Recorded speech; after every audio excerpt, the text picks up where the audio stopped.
Esther, capítulo de número 4. Quando Mardoqueu recebeu a resposta de Esther, mandou dizer-lhe: não pense que pelo fato de você estar no palácio do rei, você será única entre os judeus que escapará. Pois se você ficar calada nesta hora, socorro e livramento surgirão de outra parte para os judeus. Mas você e a sua família, a família do seu pai, morrerão. E aí vem a pergunta de Mardoqueu que fez Esther pensar: quem sabe se não foi para um tempo, um momento como este, que você chegou à posição de rainha? Inclina sua cabeça, vamos a uma palavra de oração. Senhor Jesus, nos colocamos aqui, Senhor, diante da Tua presença, Pai. Sabemos que o Senhor quer falar aos nossos corações, portanto, fala conosco, Senhor, da forma que o Senhor deseja. É a nossa oração, em nome de Jesus, amém. Queridos, eu disse para você que eu gosto nessa passagem, exclusivamente, da NVI. Por quê? Porque eu não sei se a sua Bíblia fala a mesma linguagem que a minha, mas Mardoqueu, ele fez uma pergunta para Esther que fez ela pensar. E a pergunta é exatamente essa: quem sabe não foi para um momento como este que você chegou à posição de rainha? Esther estava na posição de rainha, ela chegou à posição de rainha. E quem aqui, quem aqui sabe, quem aqui trabalha com o pessoal que trabalha em RH, talvez vai concordar com isso. E ainda essa semana eu estava curiosamente vendo sobre isso. Quando você vai fazer uma mudança de função lá dentro da sua empresa, pelo menos no sistema SAP que a gente usa, a maioria das empresas usam, tem lá uma cadeirinha, o desenho de uma cadeirinha, e essa cadeirinha tem um número, e esse número é o número da posição da pessoa. Então digamos que a minha cadeirinha tem lá alguém ocupando ela, que é eu, é a minha posição, lá dentro do sistema. E quando você vai fazer a mudança de função, então você muda a posição, você sai dessa posição, número tal, e vai para aquela posição, número tal. Então no sistema de RH, geralmente a gente vê que essa posição ela é transitória. Então ela não é uma posição permanente. Toda posição ela é transitória, não é para sempre. Pode ser que esteja hoje nessa posição, pode ser que amanhã esteja em outra posição. Esther estava na posição de rainha. Então eu quero que você entenda bem isso, porque eu já comecei a pregar aqui. Porque tem gente que está na posição. E daí às vezes a gente fala o seguinte: será que foi Deus que colocou ele nessa posição? Ah, mas ele teve a facilidade porque conhece alguém. A gente ouve muito isso, Ele está lá porque ele conhece alguém. E por isso ele está naquela posição. Queridos, de todos aqueles que estão na posição e que foi Deus que colocou ele, vai chegar um momento que vai ser requerido dele um posicionamento. Porque tem muitos que estão na posição, só que a gente não sabe se foi Deus que colocou ou não. Então o que a gente tem que fazer? A gente tem que aguardar Deus. Se foi Deus que colocou nessa posição, vai chegar o momento que Deus vai requerer dele um posicionamento. Porque Deus, ele não dá posição para aqueles que ele não pode exigir posicionamento. Vocês estão entendendo? Eu vou repetir para você guardar aí. Deus não dá posição para aqueles que ele não pode exigir dele posicionamento. Porque o posicionamento é diferente da posição. Tem gente que está na posição, mas não tem posicionamento. Vai chegar um momento que a posição vai ser retirada. Esther estava na posição de rainha. E chegou o momento em que Deus exigiu dela um posicionamento. E aí ela estava lá em prontidão, porque Deus exigiu dela um posicionamento. Você conhece a história de Esther. Mas não é Esther a única da Bíblia. Quando Daniel estava na Babilônia, ele também tinha uma posição de destaque. Foi levado, só a nata para a Babilônia. Daniel foi junto. Só que Daniel estava lá, entre aqueles meninos inteligentes, mas chegou o momento de ser requerido dele um posicionamento. Daniel, ele estava na Babilônia, numa posição. Deus requereu um posicionamento dele. José estava no Egito. E foi Deus que colocou José lá, pode ver. Aí chegou o momento que Deus requereu dele um posicionamento. Aquela menina, ela foi levada para a casa de Naamã. Chegou o momento de ser exigido dela um posicionamento. E por que eu estou falando isso aqui nessa noite? Porque Deus colocou você numa posição. E se Ele não colocou, Ele vai colocar você numa posição. Só que vai chegar o momento que Ele vai exigir de você posicionamento.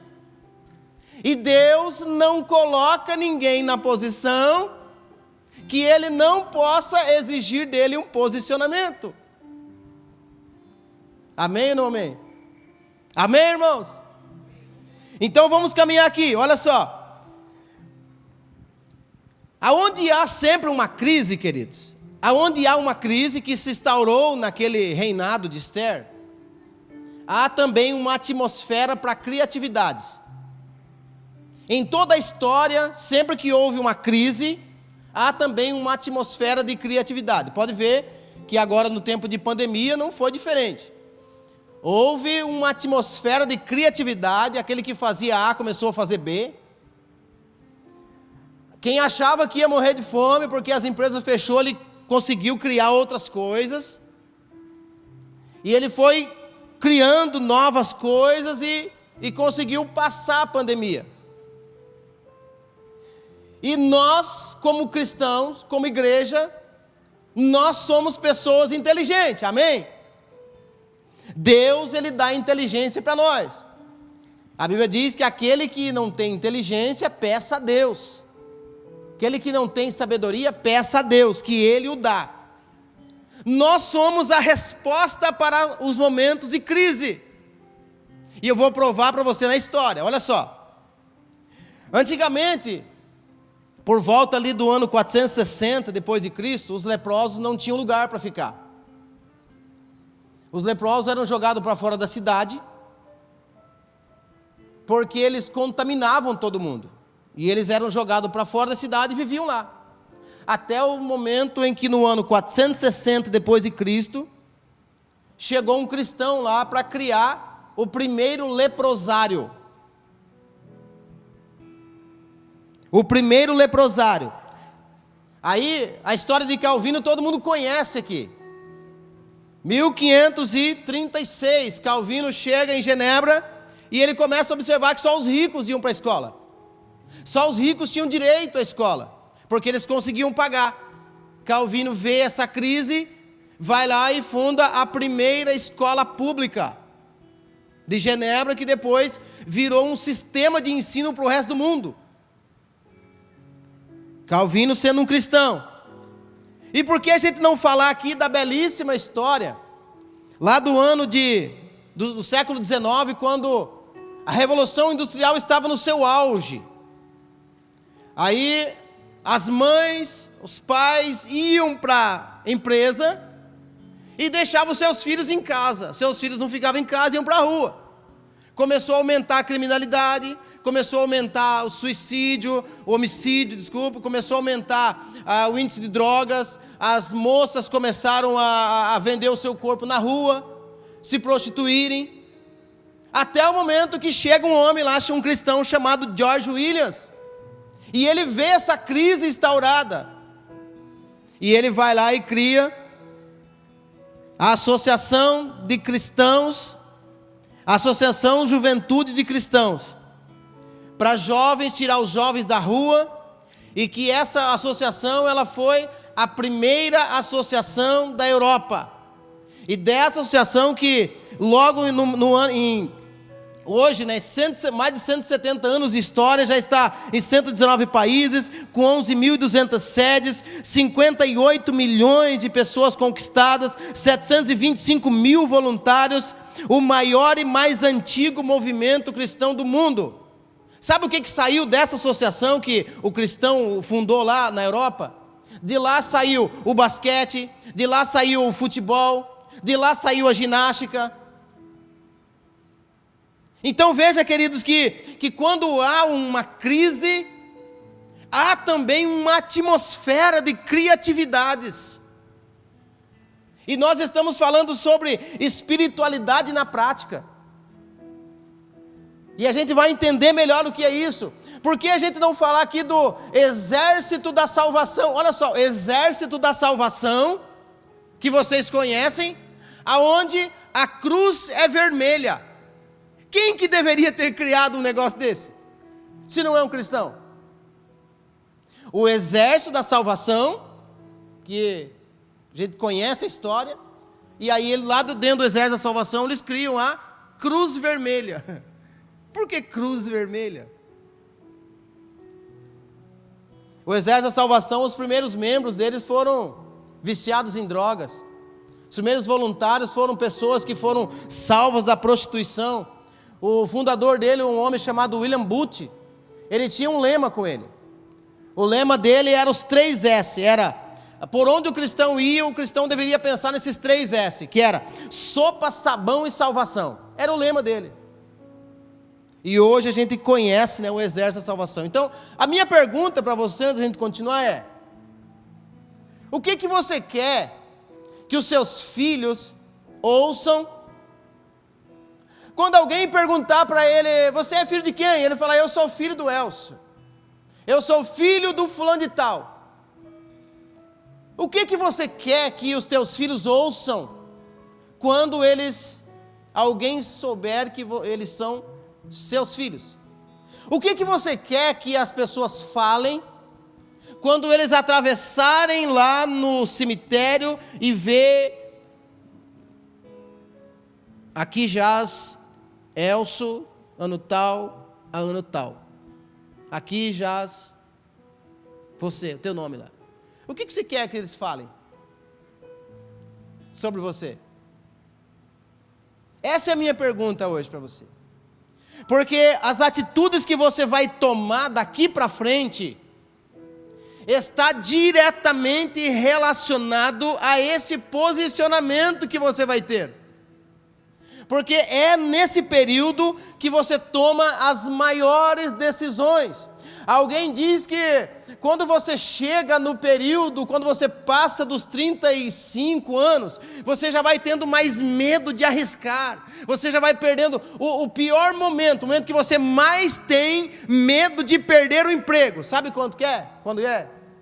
Quando você tem 38, 40 anos. Aí você fica com medo. Meu Deus, se eu perder o emprego, o que é que eu vou fazer? O momento de você arriscar é agora. Então nós estamos falando sobre espiritualidade na prática. Como aplicar a espiritualidade que nós conhecemos na prática? Primeiro, você tem que entender o que é ser uma pessoa espiritual. Porque uma pessoa espiritual não é aquela, né, que dá uma rodadinha aqui assim, né, e faz aqui. Não é aquela, né, que fala em língua estranha na igreja. Não é só isso, tem mais coisa. Nós somos um ser tricotômico, né? Tricotômico. Nós somos feitos de corpo, alma e espírito. Então o corpo é essa carne que você vê aqui. O corpo, ele tem as suas vontades. Ele tem as suas necessidades, esse corpo aqui. O que esse corpo quer aqui, Elcio? Esse corpo aqui, ele quer comer uma picanha depois do culto. Se vocês me convidar, eu vou. Ele quer jogar bola, ele quer jogar futebol, ele quer comer, ele quer dançar, ele quer se mexer. É necessidade do corpo, mas tem a necessidade da alma. A necessidade da alma são as necessidades emocionais. Tudo que fala de emoção é a alma. Tem pessoas que eles vêm aqui numa pregação, começam, eles choram. fala de uma pregação do missão, ele chora abraçado na bandeira do Chile. Ai, Chile, como eu te amo. Só que ele sai ali, ele passa aquela porta, parece que... Qual era o nome do país mesmo?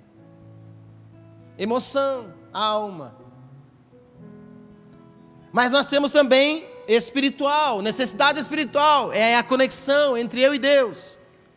Então, em primeiro lugar, a gente não pode ser um crente que só voltado para as necessidades do corpo, mas também não pode ser um crente voltado só para as necessidades da alma, e nem só para o lado espiritual, porque tem gente que é tão espiritual que ele acha, eu sou espiritual, sou espiritual. Então nós precisamos ficar em equilíbrio. O nosso corpo não pode estar em desequilíbrio, porque se você ficar doente, pode ver quando a gente está com gripe, por exemplo, né? Você não consegue nem orar direito, porque a necessidade do corpo, que é física, está afetando o lado espiritual. Mas se a gente tiver problema na alma, que são as emoções desequilibradas, a gente também não consegue buscar Deus direito, não consegue avançar nos propósitos que Deus tem para nós.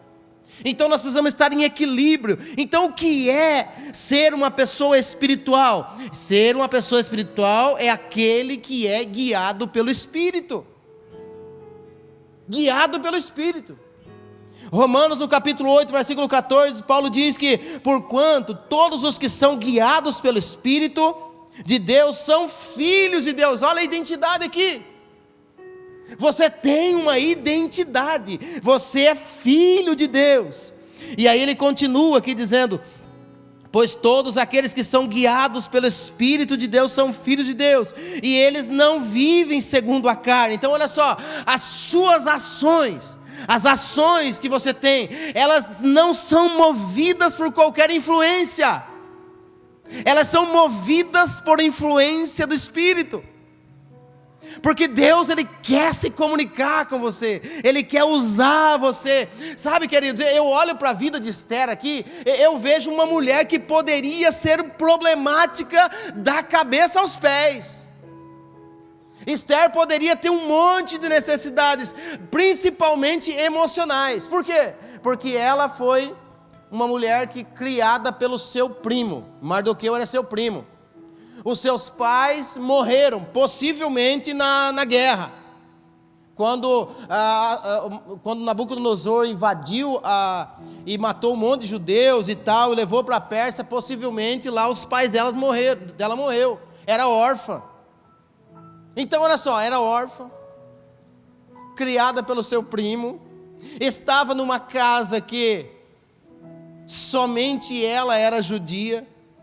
Veja a quantidade de necessidade que tinha essa moça. Esther era para ter um monte de problema nas suas emoções, porém, ela não agia segundo as suas carências emocionais.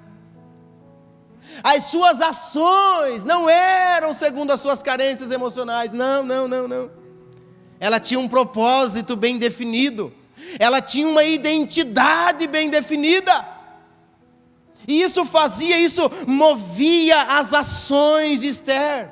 Ela já estava numa terra estranha, uma mulher sem história. Ela passou um ano sem revelar a sua história, porque Mardoqueu falou assim, Esther, não revela a sua história lá, não fala que você é judia. E ela lá se bonitando, né? Se maquiando, né? Se embelezando, né? E chegou o momento, e ela ficou um ano se embelezando, sem revelar que ela era judia, até o momento que ela é colocada na posição de rainha. E talvez Esther pode ter pensado, agora cheguei no auge, cheguei no lugar aonde eu queria estar, cheguei no lugar aonde toda mulher queria chegar, até porque ficou lá, né? Ficou um monte de mulher lá, e Esther foi escolhida para ser rainha. E ela poderia ter pensado, cheguei no auge da minha carreira, cheguei no auge, onde toda mulher queria chegar, eu cheguei. E aí a proposta veio para ela, de ir para aquele lugar de ser rainha, e ela foi. Eu acho bonito isso, só que ela tinha um propósito. O propósito que ela tinha, escute isso, o propósito que Esther tinha era maior do que a proposta. Porque aquele que não tem propósito, qualquer proposta serve. Esther tinha propósito, ela tinha identidade, ela sabia que ela estava lá, mas ela servia ao Senhor. Então as tomadas de decisões de Esther eram baseadas no propósito e não na proposta. Porque quando a proposta é boa, quem não tem propósito vai além. Quantos estão entendendo aqui? Está entendendo? A proposta pode ser boa, mas você tem um propósito. Você tem propósito. Então, se a proposta for boa, mas não tem, e vai contra o seu propósito, está fora. Chegou o momento de Esther revelar o seu propósito. E ela revelou o seu propósito. Sabe quando há algo que você precisa, você sabe que você precisa fazer, mas isso significa que isso tem que sair da zona de conforto, você vai ter que sair da zona de conforto, você vai correr o risco de perder o emprego, você vai correr o risco de perder, nesse caso aqui, perder até a vida. Esther estava nessa posição. Porque alguém disse para ela o seguinte: olha, Esther, se você chegar na frente do rei e ele não estender o cetro para você, está fora, está eliminada. E aí, eu gosto daquilo que Esther falou.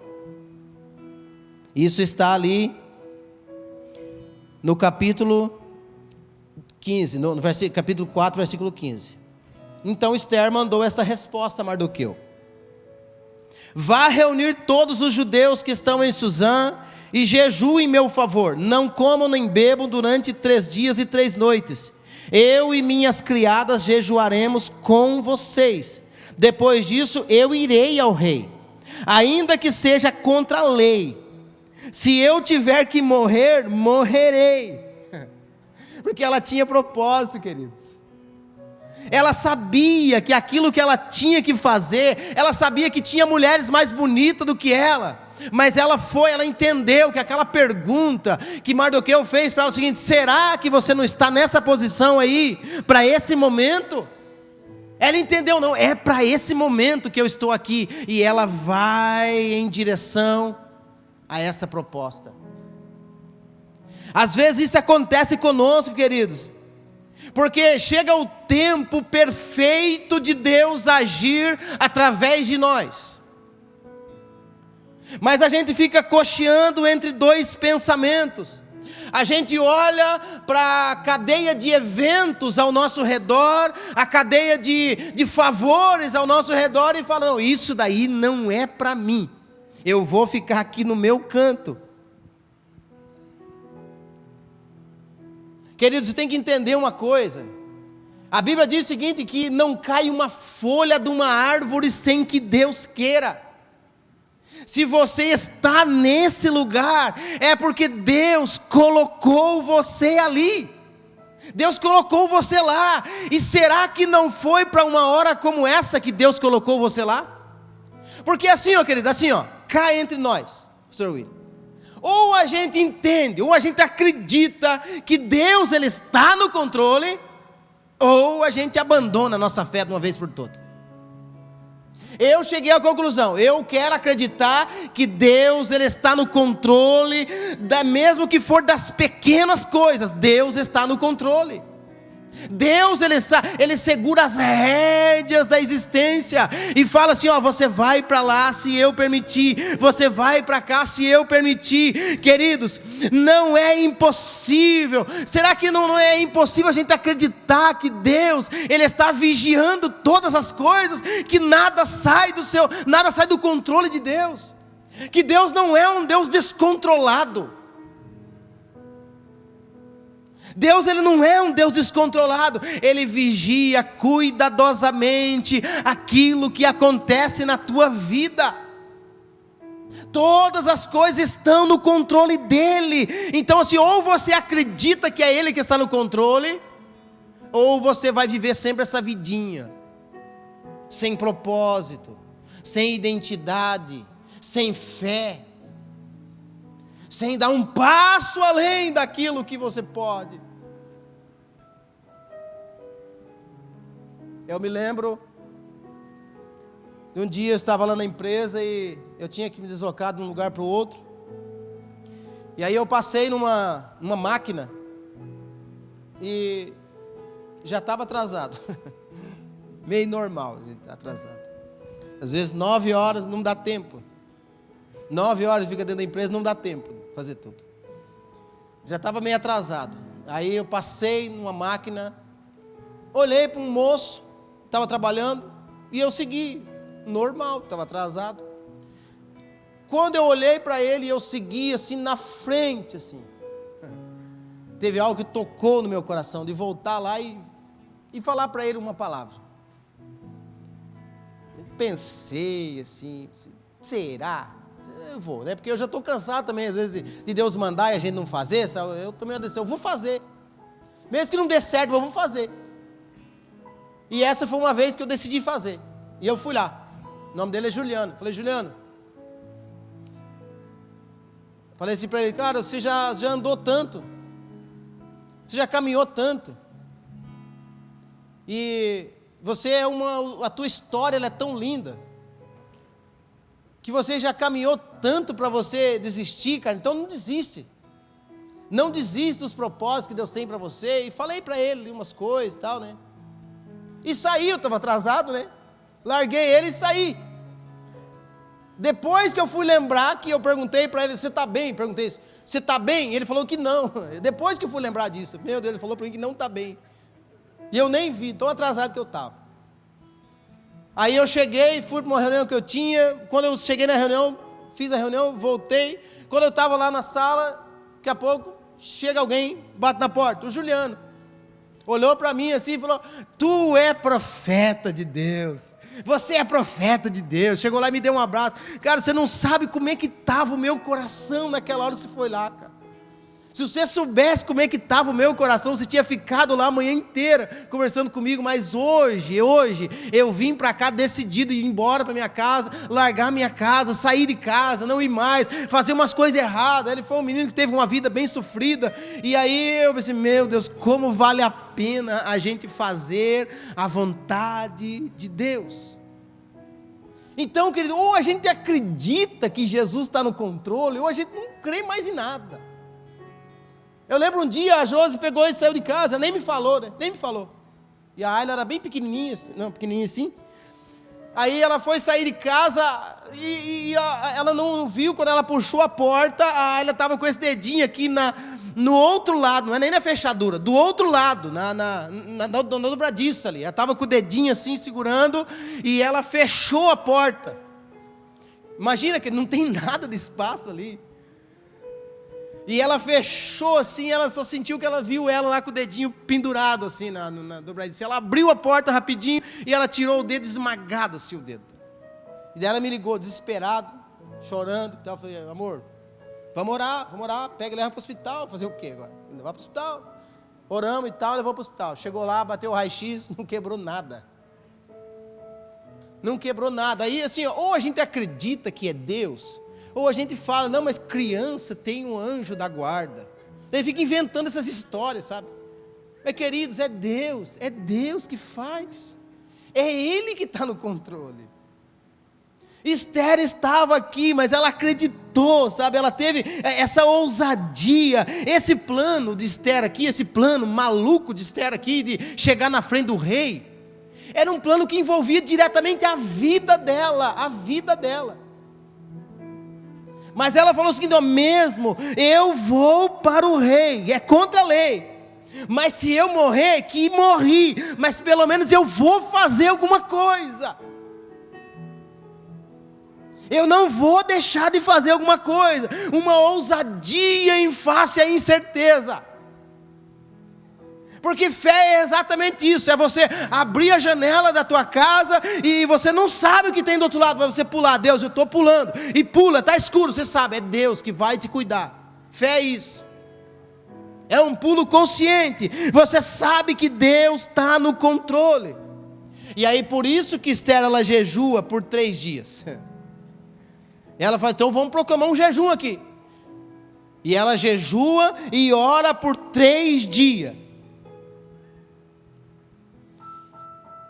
E eu penso o seguinte, que quando ela faz isso de jejuar e orar, ela começa a deixar a sua fé em evidência. Ela começa a dar traços da sua fé.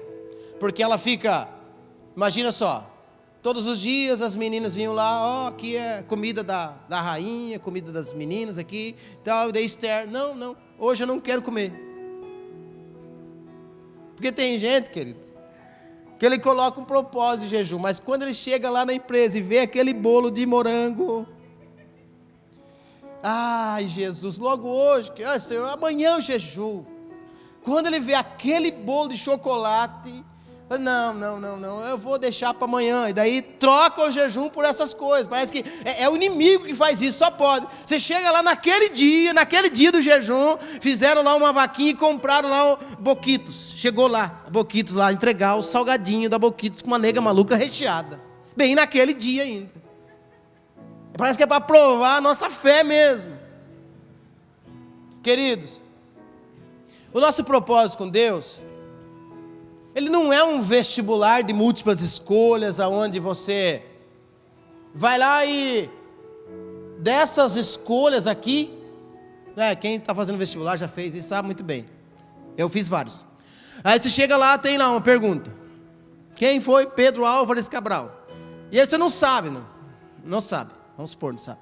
Tem várias múltiplas escolhas lá, você vai colocar. Com Deus não é assim. Com Deus você sabe já qual é a resposta. Você já sabe. Quando você vê uma situação na tua frente, você já sabe qual é a resposta. Por que a gente não faz então? Porque a gente não tem ousadia. A gente acha que... Não sei o que a gente acha. Mas você sabe que você só tem uma opção. É a opção de Deus. Então que nessa noite, queridos, seja aqui para nós, um vestibular de uma só escolha. Que Deus está dizendo para nós, você só tem uma escolha. É você seguir os meus propósitos, ou é você seguir a proposta que o mundo está te oferecendo. Porque lembre-se, se você já está na posição, Deus está requerendo de você um posicionamento. Mas se você ainda não está na posição que você almeja, ou você sabe disso, você vai ser colocado naquela posição. Agora a tua oração de entrega precisa ser hoje. Esther, ela jejua e ora no secreto, porque ela precisava de Deus em evidência na frente de todo mundo. Porque tem coisas que Deus ele exige de nós, me busque no secreto. Porque eu vou trazer você em evidência na frente das pessoas. Porque a nossa espiritualidade ela é demonstrada lá na frente das pessoas, queridos. Aonde Deus ele colocou você. E aí por que Deus exige isso de nós? Por que Deus ele faz isso com a gente às vezes? Deus ele faz isso com a gente por uma simples questão. Abra sua Bíblia aí em Filipenses, para nós finalizar aqui. Filipenses, capítulo 2. Capítulo 2, a partir do versículo 5. Olha só por que Deus faz isso com a gente. Seja a atitude de vocês a mesma de Cristo Jesus, que embora sendo Deus, não considerou ser igual a Deus.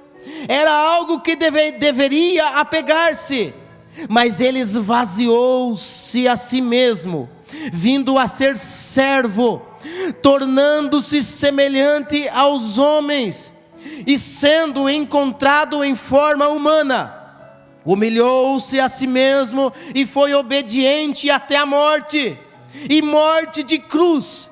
Por isso Deus o exaltou à mais alta posição, e lhe deu um nome que está acima de todo nome, para que ao nome de Jesus se dobre todo o joelho, nos céus, na terra e debaixo da terra, e toda língua confesse que Jesus Cristo é o Senhor, para a glória de Deus Pai.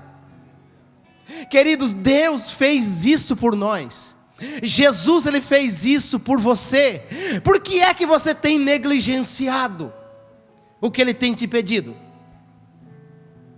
Se Ele fez isso por você, se Ele diz que vai cuidar de você, se Ele diz, escolha essa opção que eu vou estar com você, por que você tem negligenciado?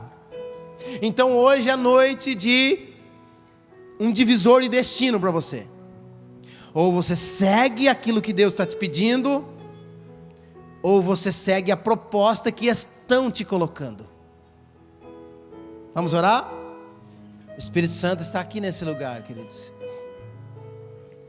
Eu não sei o que você tem colocado diante do Senhor nesses dias. Eu não sei o que você tem colocado diante do Senhor nesses dias, mas nós queremos orar por você. Talvez a decisão que você tem tomado nesses dias são decisões que vai ao encontro do seu do propósito que Deus tem colocado para você. Talvez as suas decisões até hoje foi baseada em propostas e não em propósito. Mas nessa noite Deus está te chamando para uma decisão final, para uma decisão certeira, uma decisão que Ele quer para você. Mas você tem que estar disposto, você tem que estar disposto a falar, Deus, se, mesmo que doa quem doer, faça ou aconteça o que acontecer, eu vou seguir o teu propósito. Eu vou na tua direção, eu vou em tua direção, eu vou. Mas você tem que ter ousadia e colocar isso no teu coração. Mas não com a alma, aquele negócio de emoção que você sente. Não com isso, não. É espírito, é espiritual aqui nessa noite. Você coloca isso diante do Senhor, você vai sair por aquela porta e vai começar a aparecer as propostas. Tem gente, querido, que não consegue nem ficar até o final de uma mensagem como essa, porque as decisões que ele já tomou até hoje foi baseado nas propostas que o mundo tem oferecido para ele. Mas você está aqui hoje,